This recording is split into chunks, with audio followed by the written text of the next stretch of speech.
রুই পোস্ত খেতে যত ভালো লাগে বানানো কিন্তু ততটাই সহজ। তার জন্য নুন হলুদ মাখিয়ে মাছটাকে সাইডে রেখে দিতে হবে। আর এখন আমরা পোস্ত বেটে নেব। পোস্ত বাটার জন্য প্রথমে শুকনো পোস্তটাকে একটুখানি ঘুরিয়ে নিয়েছি, তারপর এর মধ্যে কাঁচা লঙ্কা আর জল দিয়ে মিহি একটা পেস্ট তৈরি করে নিয়েছি। এরপর তেল গরম করে মাছগুলোকে দুটো সাইডেই কিন্তু লাল করে ভেজে নিতে হবে।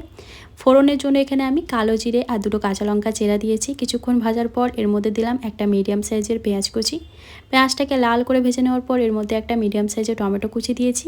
আর যে পোস্তটা বেটে রেখেছিলাম সেখান থেকে হাফ পোস্ত অ্যাড করলাম।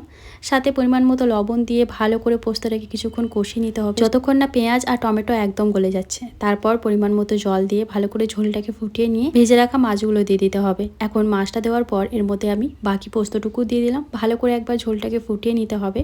সব শেষের মধ্যে দেবো কিছুটা পরিমাণ ধনেপাতা কুচি আর কিছুটা পরিমাণ কাঁচা সর্ষের তেল। সবকিছু একবার ভালো করে মিশিয়ে নিলেই কিন্তু আমাদের এই রুই পোস্ত একদম রেডি হয়ে গেছে। দেখি কত লোভনীয় লাগছে না।